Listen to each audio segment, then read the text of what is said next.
Hi, my name is Paco Perez. I'm a Foreign Service Officer. I was born and raised in Belen, New Mexico, a little tiny town in New Mexico. And there aren't a whole lot of Foreign Service Officers from New Mexico. There's only about 10 of us, and we all keep track of each other on a Google spreadsheet.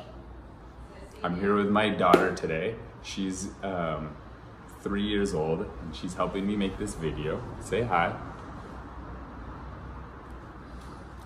And she's gonna listen to this story too because it's pretty amazing. The only reason I found out about the Foreign Service is because a Foreign Service officer retired in my little tiny town in New Mexico. His name was Cortez Kibble.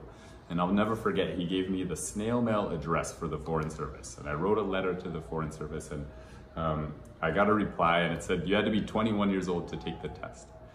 So I went to college, and as soon as I was old enough, I took it, and I failed. And I didn't really know what to do in the meantime, and so I applied to law school, and I got in, and I went to law school, and I took the test again, and I failed.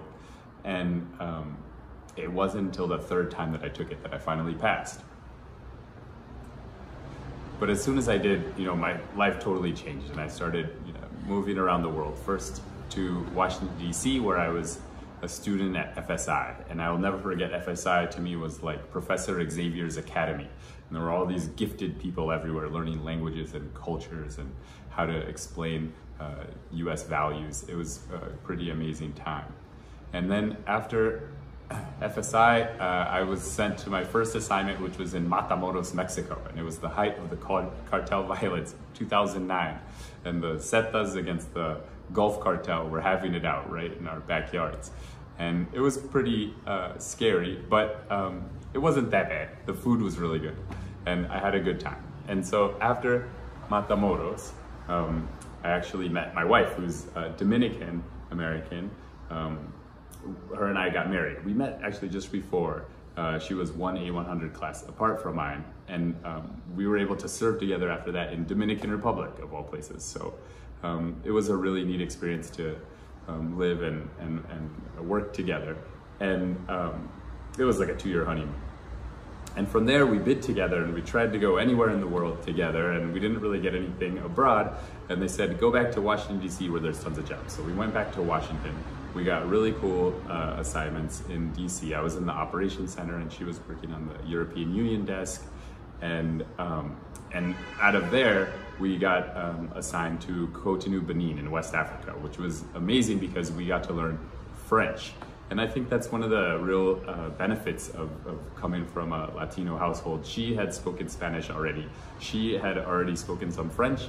I did not. She had some Italian, and I had some Portuguese, and she did as well. So, I mean, really being in the Foreign Service and being Latino or Hispanic in the Foreign Service makes a big difference because you can speak tons of languages. Now Cecilia speaks almost all of those languages, and so does our other daughter, Maya.